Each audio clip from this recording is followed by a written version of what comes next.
මම ජීවිතයත් උගන්වමින් බයෝලොජි රහ කරන ගුරුවරෙක්. අභිමන් තැනෝ ගුරු උතුමන්.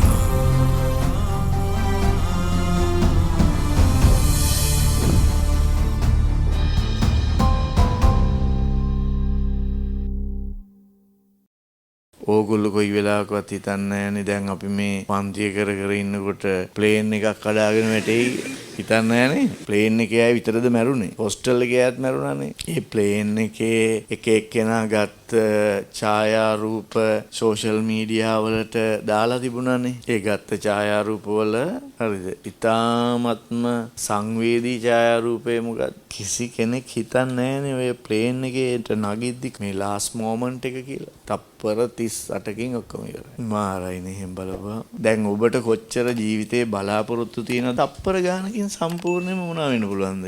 ආයින් වෙලා යන්න පුළුවන්. හැබැයි ඔය අතර මට නම මතක නැහැ. අර එක්කෙනෙක් එන්න ඇවිල්ලා 10 minutes late ඔය ආපු ටැක්සි එක පරක්කු වෙලා. ටැක්සි එකේ රියදුරාට කොහොම බනින්නද? හැබැයි එයා දකින්නවද ඒක කඩන් වැටෙනවා? දකින්නවා. මොකද තත්පර 38යි ගානකින් කඩා වැටෙන්නේ. එයා දකින්නවා ප්ලේන් එක කඩන් වැටෙනවා. එතකොට මොකද හිතෙන්නේ ටැක්සි රියදුරාට? මේකේ හරි වටින දෙයක් තියෙනවා.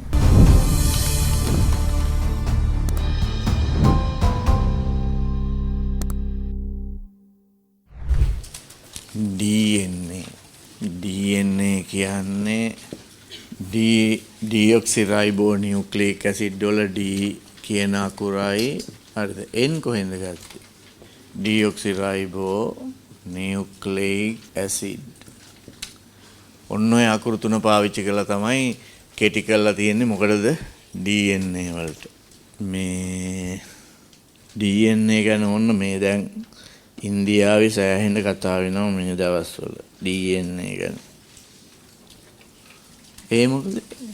ප්ලේන් ක්‍රෑෂ් එකෙන් මැරිච්ච අයව හඳුනා ගැනීම සඳහා භාවිතා කරනු ලබනවා මොකක්ද කියන්නේ DNA පරීක්ෂණ. ඒ ඉතින් බලලා හඳුනා ගන්න බෑ රෝස් චිකන් වගේ ඔන්න මොකಾದ කියලා හොයාගන්න බෑ. හරි මේ ඉතින් ඇයි ඒගොල්ලෝ හඳුනා ගන්න ඕනේ? ඔයගොල්ලෝ දන්නේ නැති කතන්දර ගොඩක් තියෙනවා. හරි ඒ හැමෝටම ඩෙත් සර්ටිෆිකට් එකක් නිකුත් කරන්න ඕනේ. ඒ කියන්නේ මොන සහතිකයේද? මරණ සහතිකයක් ඕනේ. මරණ සහතිකයක් නිකුත් කරන්න මරණය තහවුරු වෙන්න ඕනේ. මැරෙන්න ඇති කියලා එහෙම දෙන්න බෑ. මේ ප්ලේන් එකේනේ යන්න ඇත්තේ. මැරෙන්න ඇතිනේ. එහෙම සහතික දෙන්න බෑ. මැරුණා කියලා මොනවා කරන්න ඕනේද? තහවුරු කරන්න ඕනේ. ඉතින් කොහොමද මැරුණා කියලා තහවුරු කරන්නේ? බොඩි එක හඳුනා ගන්න ඕනේ. බොඩි එක හඳුනා ගන්න ඕනේ මේ ඉන්නේ මැරිලා කියලා. හඳුනා ගන්න බෑ ඔක්කොම එක වගේ. අර ප්ලේන් එකට නගිනකොට කැබින් ක්‍රූ එකේ ඉන්න හරිද?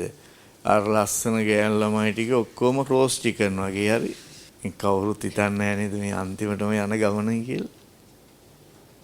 ඒ කවුරුත් ඒක හිතන්නේ වගේම තමයි ඕගොල්ලෝ කොයි වෙලාවකවත් හිතන්නේ නැහැනේ දැන් අපි මේ පන්තිය කර කර ඉන්නකොට ප්ලේන් එකක් කඩාගෙන වැටෙයි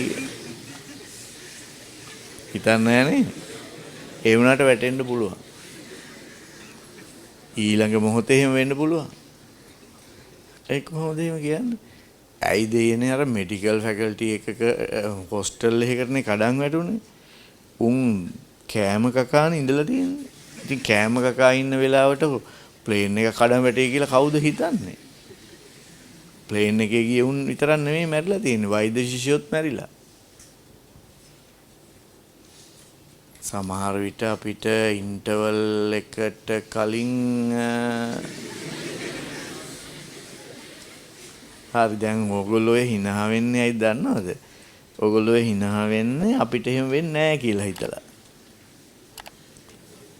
දැන් ඕගොල්ලන්ට එක විහිළුවක්නේ. ඒ මූණ වල පේන්නේ එක විහිළුවක් බව. හරිද?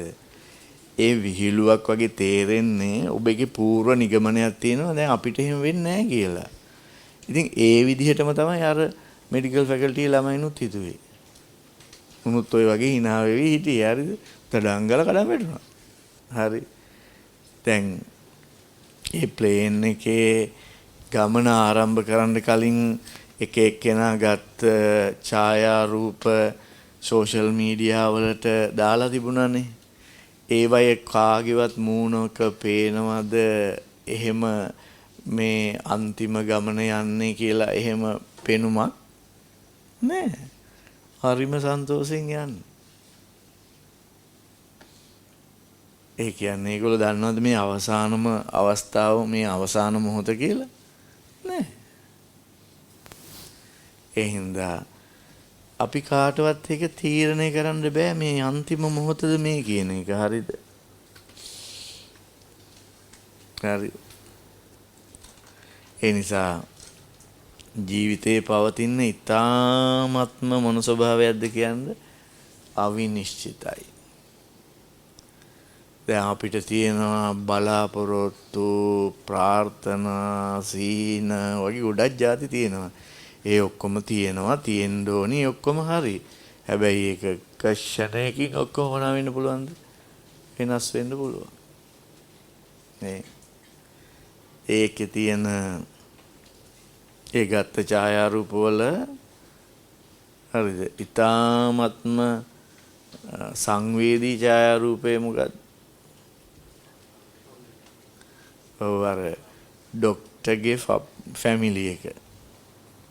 හරි.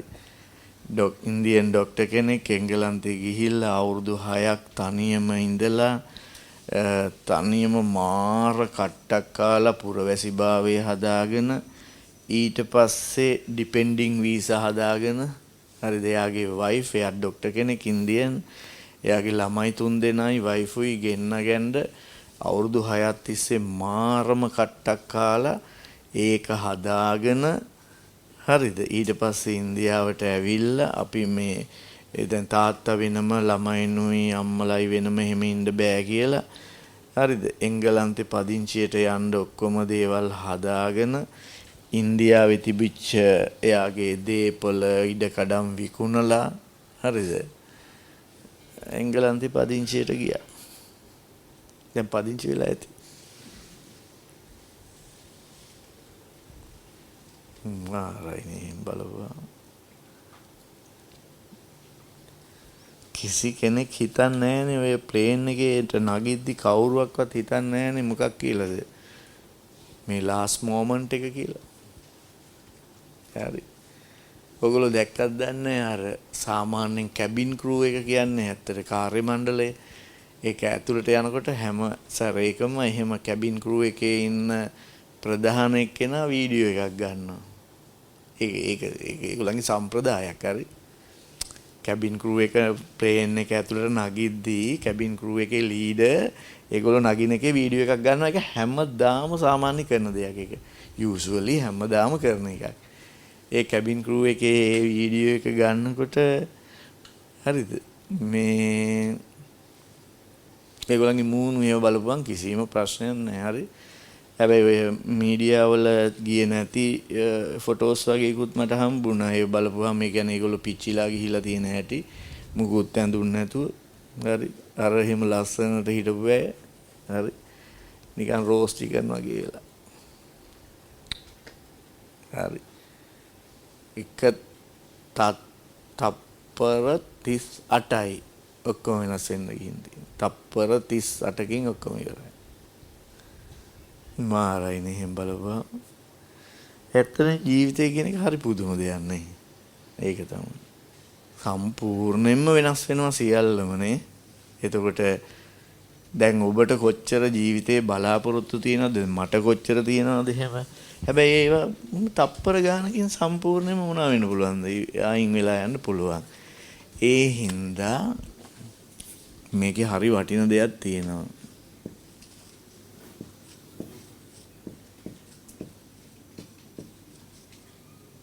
this moment මේ මොහොත මෙන්න මේක තමයි බුදුහාමුදුරුවෝ කිව්ව කතාව. මේ මොහොත සතුටින් ගත කරන්න කියලා. මේ දැන් මේ මොහොත සතුටින් ඉන්න කියන එක හරි. සමහර අය හිතනවානේ බුදුදහම කියන්නේ තනිකරම නෙගටිව් මයින්ඩඩ් එකක් කියලා නෑ. නෙගටිව් නෑ. හම්බ වෙන හොඳම පොසිටිව් තියරි එක. හරි. මේ කියන්නේ මේ මොහොතේ හොඳින් මේ මොහොතේ සතුටින් ඉඳලු. ඒ කියන්නේ මේ පහුනේ මොකද්ද? අතීතය. උදා නොවුනේ මොකද්ද? අනාගතය. දැන් අපි ඉන්නේ මේ මොහොතේනේ. මේ මොහොතේ සතුටින් ඉඳලු. බලන්න දැන් ඔබම ඔබෙන් අහලා මේ මොහොතේ සතුටින්ද ඉන්නේ කියලා. අයියෝ මම සතුටුද මම මේ ඉන්ටර්වල් එකේ එනකන් ඉන්නේ. සමහර අයගේ ස්වභාවය එහෙමයි. මොන සතුටක්ද මේ ඉන්ටර්වල් එක ඒ ඉන්ටර්වල් එක කවදාවත් එන්නේ නැති වෙන්නත් පුළුවන් හොඳේ. ඒ ඉන්ටර්වල් එක එන්න කලින් අපි මැරෙන්නත් පුළුවන්.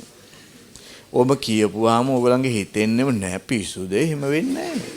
එහෙම වෙන්නේ නෑ කියලාම හිතෙන්නේ. ඉතින් අර කෑම කකා හිටපු ළමයි හිතුවද කෑම කාලා ඉවර වෙන කලින් මැරෙයි කියලා? ප්ලේන් එකේ ආයි විතරද මැරුණේ? හොස්ටල් එකේ ආයත් මැරුණානේ. ඉතින් ඒගොල්ලෝ හිතුවද කෑම කාලා ඉවර වෙන්න කලින් මැරෙයි කියලා? නෑනේ. ඒක තමයි. ඉතින් අපිටත් ඒක මේ විදිහමයි ඉන්නේ. ඉන්ටර්වල් එක වෙනකන් ඉඳීද දන්නේ අපි. ඒ උනට ඔළුවට යන්නෙම නෑ නේද මේ අයිඩියා එක. නෑ යන්නෙම නෑ. පිස්සුද ඒගොල්ලන්ට එහෙම නට අපිට එහෙම වෙන්නේ නෑ. ඉතින් අරුණුත් එහෙම හිතන්න ඇත්ත එහෙම තමයි. කවුරුත් කෑම ගන ගමන් හිතන්න ඇද්දේ ළමයි අතර මෙඩිකල් ෆැකල්ටි එකේ ළමයි හිතන්න ඇද්ද මේ කෑම එක කාලා ඉවර වෙන්න කලින් මම මැරෙයි. එහෙම හිතුවද කවුරුත් ඒගොල්ලෝ? නෑ. මේ කන්නේ අන්තිම කෑම එක. එහෙම හිතුවද? කවුරුවක්වත් එහෙම හිතලා නෑ. ඔය ප්ලේන් එකට නගින එක්කෙනා හිතුවද නගින අය මේ මගේ ජීවිතයේ අවසාන ගුවන් ගමන? කවුරුත් එහෙම හිතන්නේ නෑ. දැන් ඕගොල්ලන්ට මං කිව්වොත් ඉන්ටර්වල් එක වෙනකන් ඉන්න එක ෂුවර් නෑ කියලා හිනා වෙනවනේ. ඔය හිනා වෙන්නේ. ඒ කියන්නේ ඔබට ෂුවර් එකක් තියෙනවා. මොකද්ද? නෑ එහෙම මොකුත් වෙන්නේ නෑ කියලා. හරිද? ඉතින් අර මැරුණෙත් එහෙම ෂුවර් එකක් තිබිච්ච අය තමයි. නැත්නම් ඉන්දියාවේ තියෙන ඔක්කොම දේපල ටික විකුණලා එංගලන්තේ පදිංචියට යනවා අය. ෂුවර් එකටම එංගලන්තේ පදිංචියට යනවා කියලානේ ගියේ. ළමයිනුයි වයිෆුයි එක්ක අවුරුදු 6ක් තනියම ඉඳලා කට්ටියම එක ගිහිල්ලා එහෙ ඉන්නකොට එහෙමනේ ගියේ. කොහෙද දන්නේ දැන් ඉන්නේ. මාර අවිනිශ්චිතයි. ඒක තමයි වැඩි. හැබැයි ඔය අතර මට නම මතක නෑ. අර එක්කෙනෙක් එන්න ඇවිල්ලා ගෑනු ළමෙක් විනාඩි 10ක් පරක්කු වෙලා ඔබ දන්නවනේ අර බෝඩින් ටයිම් කියලා එකක් තියෙනවා ඇතුළට ගන්න. බෝඩින් ටයිම් එක ඉවරනම් පස්සේ ගේට් එක වහනවා. ආයෙ ගන්න නෑ. මොන කවුරු ආවත් ගන්න නෑ. හරිද? මොන ඉල්ලීම කරත් ගන්න නෑ ඒක. බෝඩින් ටයිම් අවසාන ලාස්ට් ඇනවුන්ස්මන්ට් කියලාත් කියනවා. ඒක අනවුන්ස් කරනවා මෙන්න මෙයා නෑ. හැබැයි අපිට මෙතනින් මේ අනවුන්ස් එකෙන් පස්සේ මොනව කරන්න බැයිද? එයා අපිට බෝඩින් කරන්න බෑ කියලා. මොකද මේ ප්ලේන් එක උස්සන්න එපා උඩට. හරිද? එයා එනකන් ඉන්න බෑනේ. 10 minutes late ගිහින් බලනකොට ගේට් එක වැහිලා. ඒකට හේතුව එයා ආපු ටැක්සි එක පරක්කු වෙලා. ටැක්සි එකේ රියදුරාට කොහොම බනින්නද? මගේ ජොබ් එක නැති වෙන්න ඉඩ තියෙනවා. මම ටිකට් එකට වෙන් කරපු මොකද්ද කියන්නේ සමානට ලක්ස් 6ක් 7ක් විතර වගේ. ඒ සල්ලි තෝ කාල කන්නේ. ටැක්සි එකේ රියදුරාට බයින හැටියේ. තෝ කාල කන්නේ මූසලේ පාරේ හරිද? බලහන් ප්ලේන් එක ගියා. හැබැයි එයා දකින්නවද ඒක කඩන් වැටෙනවා? දකින්නවා. එයා දකින්නවා ප්ලේන් එක කඩන් වැටෙනවා. මොකද තත්පර 38යි ගානකින් කඩා වැටෙන්නේ. ඉතින් එයා දකින්නවා මේ ගුවන්තොට පිළි එයා දකින්නවා එයා යන්න හිටු ප්ලේන් එක කඩන් වැටෙනවා. එතකොට මොකද හිතෙන්නේ ටැක්සි රියදුරාට?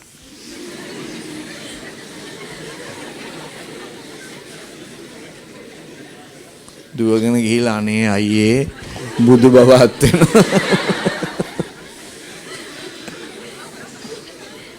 ඒව මාරයි නේ බලන් ගියා. ඉස්සර ප්‍රස්තාව පිරුලක් තිබුණා ප්‍රමාදයේ පසුතැවිල්ලට හේතු වේ කියලා. දැන් ඒක වෙනස් වෙලා ප්‍රමාදය සැනසෙල්ලට හේතු වේ. ඒකනේ මම අද පරක් වෙලාවේ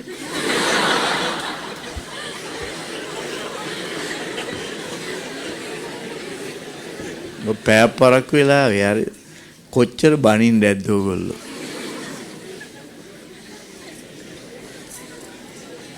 නෝචෝ කොච්චර බනින්න ඇද්ද. අරුට විනාඩි 10ට අච්චර බැන්න නම් පැයකට කොච්චර බනින්න පුළුවන්ද හරිද? ඒක තමයි. සමහර දේවල් එහෙමයි හරි. දැන් ප්ලේන් එක ඇත්තටම කඩන් වැටුනේ ඇයි? තාම ෆයිනල් ඩිසිෂන් එකක් නැහැ. හරි. ඒක යානයේ කාර්මික දෝෂයක්ද නැත්නම් නියමුවන්ගේ අවුලක්ද කියන එක ගැන අයිඩියා එකක් තාම නැහැ. හැබැයි දැන් හරියටම ෆයිනල් ඩිසිෂන් එක දුන්නේ නැති වුණාට කියන්නේ නම් හියුමන් එරර් කියලා. කියන්නේ සෙකන්ඩ් පයිලට් කියන්නේ සහායක නියමුවාගේ වැරද්දක් කියලා තමයි කියන්නේ. හරි. සහායක නියමුවා එදාමද ගිහින් තියෙන්නේ නෑ. ඔහුගේ ගුවන් පියාසර කාලය පැය 1100 ගාණක්. ප්‍රධාන එක්කෙනාදී 8000 ගාණක් හරි. ප්‍රධාන නියමුවා ඕකේ තියෙන ස්විච් මුකුත් දාන්නේ නැහැ. එයා ඉඳගෙන ඉන්නවා විතරයි. එයාගේ දෙන්නේ ඕඩර් එකක් විතරයි හරි. අරය තමයි ඒක කරන්න ඕනි. හැබැයි එයා ඒ වැඩේ හොඳට කරලා නැහැ කියලා වීඩියෝ එක බලපුවාම ස්ටොප් කරලා පේනවා. අඩි 625 උඩට ගන්නකොට රෝද ටික උඩට ගන්න ඕනි. ඒක නවත්තලා බලපුවාම පේනවා අඩි 625 විදිහට රෝද එළියේ. ඒ රෝද ගන්න නැහැ උඩට. ඒක ලොකු එරර් එකක්. හරි. ඊට පස්සේ තටු තියෙන්නේ තටු දෙක ස්කෑන් කරලා බලපුවාම තටු වල තියෙනවා අර ෆ්ලැප්ස් කියලා තියෙන මෙහෙම ඇරෙන වැහෙන මේවා. ඒව ඇතුළට ගිහිල්ලා තියෙන්න බෑ. ටේක් ඔෆ් එකේදී මොනවද වෙන්න ඕනද? ඒවා එළියට තියෙන්න ඕනේ. හරි. දැන් තමයි හොයාගෙන තියන්නේ මේ දෙක. හරි. එතකොට එතන තියෙනවා මෙහෙම ලිවර්ස් දෙකක් එක යට එක තියෙන්නේ. හරි. එකක් පල්ලෙහාට දාපුවාම රෝද උඩට එනවා. අනිත් එක දාපුවාම මොකක් වෙනවද කියන්නේ තටු ඇතුළට. ඒ කියන්නේ තට්ටේ අර තියෙන ෆ්ලැප්ස් ඇතුළට යනවා. හරි. දෙක මාරු කරගත්තාද කියන එක තමයි ප්‍රශ්නේ තියෙන්නේ. රෝද ඇතුළට ගත්තේ නෑ, තටු ඇතුළට ගත්තා. උඩුකරු තෙරපුම නැතුව ගියා. ඒතර යානේ පහළට යනවා. සාමාන්‍යයෙන් එච්චර පල්ලෙහාකට යද්දී ආපහු මේම ත්වරණයක් ගන්න අමාරුයි. එච්චර ලොකු ත්වරණයක් ගන්න අමාරුයි. ඔටෝ පයිලට් ටේක් ඔෆ් කියලා එකක් තියෙනවලු යානේ. ඒ කියන්නේ හියුමන් එරර් එකක් එන්න පුළුවන් හින්දා ඒකේ ගන්න ඇන්ගල් එක වැඩි වුණොත් පිටිපස්ස පැත්ත මොකක් වෙනවද? ට්‍රැක් එකේ වැදිලා කැඩිලා යනවා. ඇන්ගල් එකයි වේගයයි ගන්න එක පයිලට් තමයි තීරණය කරන්නේ. කොච්චර වේගයක්ද කොච්චර ඇන්ගල් එකක්ද කියලා. එතකොට ඒක හරියට හියුමන් එරර්ස් එන හින්දා මිනිසුන්ට වරදින හින්දා ඔටෝ ටේක් ඔෆ් කියලා එකක් තියෙනවලු. හැබැයි ඒ ඔටෝ ටේක් ඔෆ් එක කියන එක පිළිබඳ පයිලට්ලව මොනවා කරන්න ඕන? දැනුවත් කරලා තියෙනවලු. ඒගොල්ලන්ට සෙෂන් 2-3ක් කරලා තියෙනවලු ඒක කරන්නේ කොහොමද කියලා. එතකොට ගුවන් සමාගම මගින් ඒගොල්ලන්ව දැනුවත් කළා නැත්තම් වැරද්ද යන්නේ ගුවන් සමාගමට. දැනුවත් කළා නම් වැරද්ද යන්නේ පයිලට්ලට. මාරු ප්‍රශ්නනේ. ලෝකේ ඔය වගේ ලොකු ගුවන් යාන හදන කම්පැනි දෙකයි තියෙන්නේ. මහ ගොඩක් නැහැ. එකක් බෝයින්, ඒක ඇමරිකානු සම්භවයක් සහිත කම්පැනියක්. අනිත් එක යාබස්. ඒක ප්‍රංශ සම්භවයක් තියෙන එකක්. හැබැයි ඕ දෙක හොයලා බලපුවාම බෝයින් කියන එක තමයි ටේක් ඔෆ් එකේදී වැඩිම ගාණක් වැටිලා තියෙන්නේ. ඒතර බෝයින් සමාගමටත් මේකේ අවුලක් යනවා. හරිද? ඇයි ටේක් ඔෆ් එකේදී වැටෙන්නේ කියන එක. හරි. ඊළඟට අනිත් එක අර මෙහෙම ගිහින් මෙහෙම වෙද්දී ආපහු ඔහොම උඩට ගන්න අමාරුයි ඒක. ඒකට හේතුව තමයි ලෝඩ් එක. මගීන් සහ පෙට්‍රල් ලීටර් 58000ක් මේ නුගේගොඩ තියෙන ඔක්කොම ෂෙඩ් ටික එකතු කළත් එච්චර නැහැ. පැය 9ක ගුවන් කාලයකදී මැද නවත්තන්න නැති නිසා ඒකට ඕනි කරන පෙට්‍රල් ලීටර් 58000ක්. හරි. ඊළඟට තව ප්‍රශ්නයක් තමයි ඒක ටේක් ඕෆ් කරන්න කලින් කෙනෙක් සෝෂල් මීඩියා වලට දාපු වීඩියෝ එක තියෙනවා බටන් වැඩ කරන්නේ නැහැ AC වැඩ කරන්නේ නැහැ කියන එක.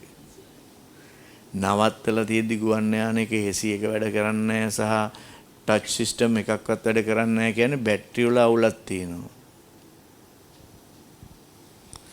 ඒ අවුල ගණන් ගන්න නැතුවද ටේක් ඕෆ් කළේ. ප්‍රශ්න ගොඩයි ඉතින්. මාරු ප්‍රශ්නයක් තමයි නේ බලන් ගියාම. හරි. ඉන්දියාව ගුවන් අනතුරු වලට හරි ප්‍රසිද්ධයි. ඔය පළවෙනි එක නෙමෙයි. හැබැයි ලංකාවේ යාලංකා කියන ගුවන් සමාගම පටන් ගත්ත දවසේ ඉඳන් මේ වෙනකන් කිසිම ගුවන් අනතුරක් නැහැ. අඩු ගානේ ගුවන් මගියෙක් සීරිලාවත් නැහැ. මාරයිනේ එච්චර කාලෙකට එහෙම කරපු එක. ඒ කියන්නේ අපිට තියෙන අලුත් අති නවීන යාන එහෙමද? අපි ඒ වගේ ඒවා තමයි අර මේ ළඟදි ගෙනාවා එකක් අවුරුදු 14ක් පරණයි. ගිය සතියේ ගෙනාවේ. 14ක් පරණයි හරි. ඒ වැටිච්ච එක අවුරුදු 11යි පරණ. එහෙම බලපුවාම අපේ උන් ටිකක් මාර වැඩ්ඩු තමයි මේ බලන්නේ. පරණ ලඩියකින් වුණත් මොකද වෙන්නේ? එයා දෙනවා ගේම් එක. ඒක සැරයක් මම ඕස්ට්‍රේලියාවෙන් ඉඳන් ලංකාවට එන්න ගියාම එයා ලංකාවේ පැය 13ක් ප්‍රමාදයි. කොහොමද එයාපෝට් එකේ පැය 13ක් ප්‍රමාද වෙලා ඉඳගෙන ඉන්නකොට උන්ගේ ඔක්කොම කට්ටිය මතක් වෙනවනේ. දැන් මම ෂෙඩියුල් කරන් හිටියේ ඊළඟ දවසේ මෙහෙට ආවට පස්සේ ඊළඟ දවසේ පන්තිය කරන්න. පන්තිය කරන්න තියෙන දවසේ උඩ පැය 13ක් පරක්කු ඉන්නේ. හැබැයි ඉතින් පැය 13ක් පරක්කු වුණාට උන් ඔක්කොම චෙක් කරනවා ඒකයි. පොඩි හරි එරර් එකක් තිබුණොත් ඔක්කොම ආයේ A to Z චෙක් කරනවා. හරි.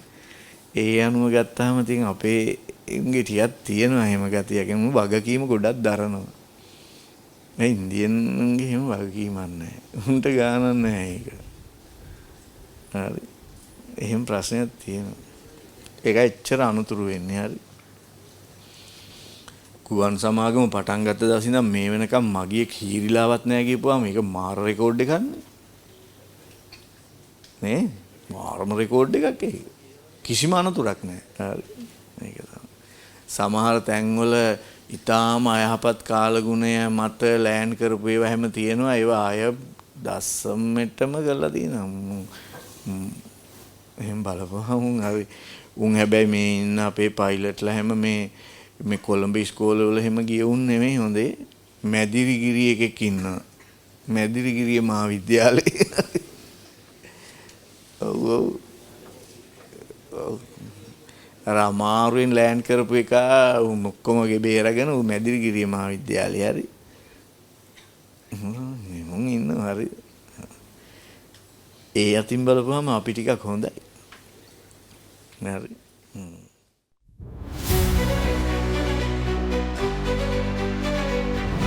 Study Pack by Tissa Jananayaka.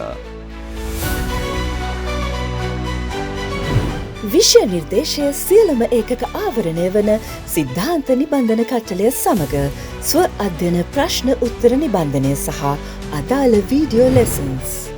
දැන් ඔබේ දරුවාට උසස් පෙළ සියලුම ජීව විද්‍යා පාඩම් ලංකාවේ ඕනෑම තැනක සිට www.sipsuru.com වෙබ් අඩවියට පිවිසීමෙන් ලබාගත හැක.